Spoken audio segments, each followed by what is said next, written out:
Hi, my name is Ted Peterson. I'm currently a member of the Environmental Action Team and will be narrating this video about the solar array installation at the Presbyterian United Church of Christ Church in Saratoga Springs, New York. I will be referring to the church using the abbreviation PUCC moving forward. I'd like to thank Gary Johnson and Harry Meehan for their assistance in gathering data and other information used in the slides. This photograph was taken during the dedication ceremony in the spring of 2017. History of the project.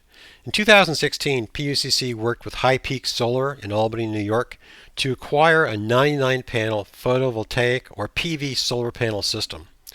High Peak Solar charged PUCC $42,000 for the equipment and installation, which was paid off with zero interest over 84 months.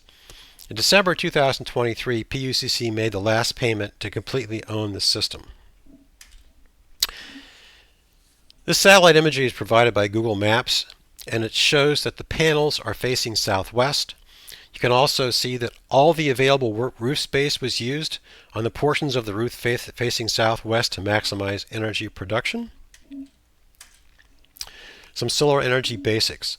Solar panels are made up of many smaller photovoltaic cells that use the photoelectric effect to generate electricity. The electricity generated by these panels is direct current, or DC for short. In order to be used in our homes and businesses, the DC electricity must be converted to alternating current electricity, or AC for short, using devices called inverters. PUCC has 4 inverters, one for each group of 24 to 25 solar panels. The energy generated by the solar array is potentially supplying both the church and the grid. If the array is generating more electricity than the church is using, the extra energy is exported to the grid. If the panels are not generating enough electricity for PUCC, then the grid supplies what is needed.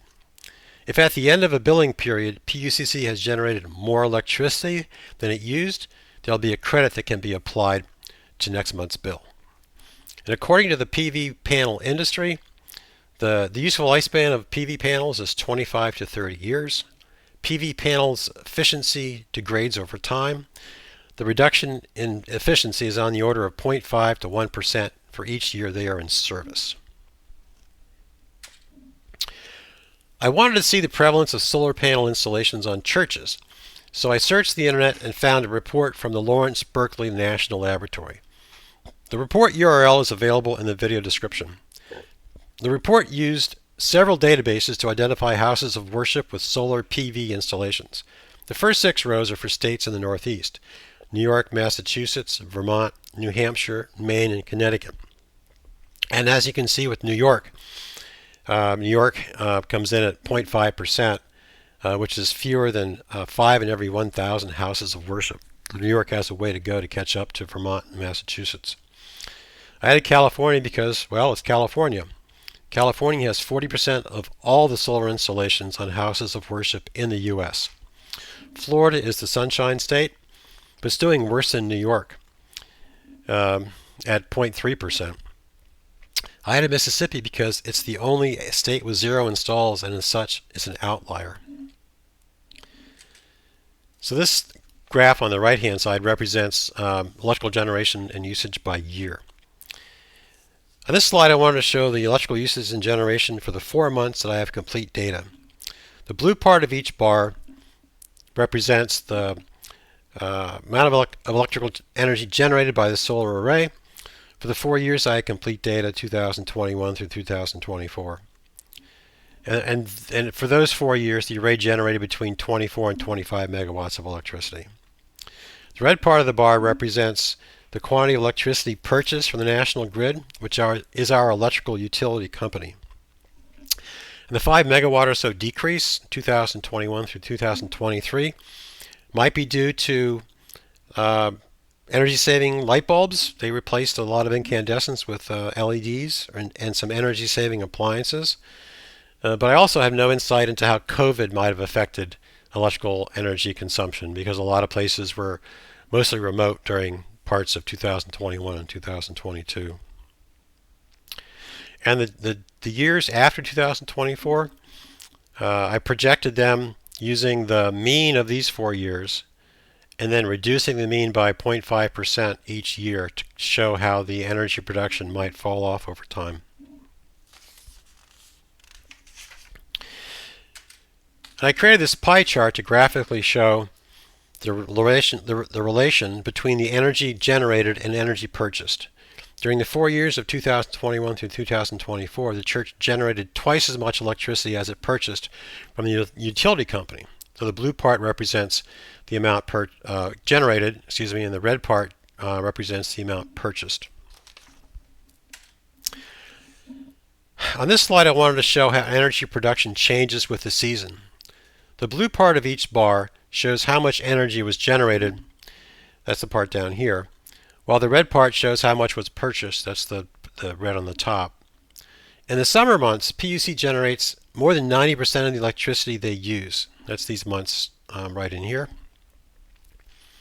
In the winter months, PUCC generates less than a third of the electricity they use, while in the spring and fall, it's more like 60% of the electricity the church uses.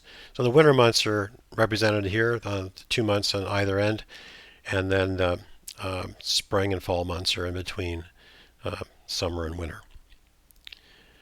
PV electrical generation can be affected by several factors.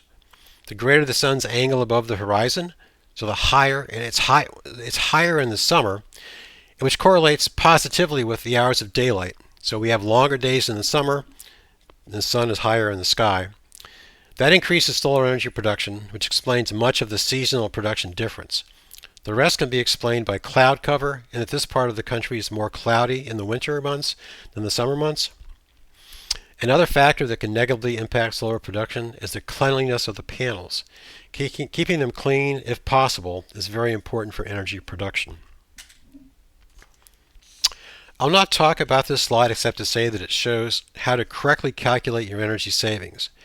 Be sure to use the cost for delivery and supply and not the total bill, because that overestimates the energy bill savings. On this slide, I want to talk about the climate change benefits of the solar array. Over 30 years, PUCC will generate about 660 megawatts of electricity. It's useful to understand how much this is helping with climate change and not just decreasing PUCC's energy bills. The EPA has a website that allows you to calculate how much CO2 is not being added to the atmosphere because your solar array is generating electricity. See the description of the video for the URL.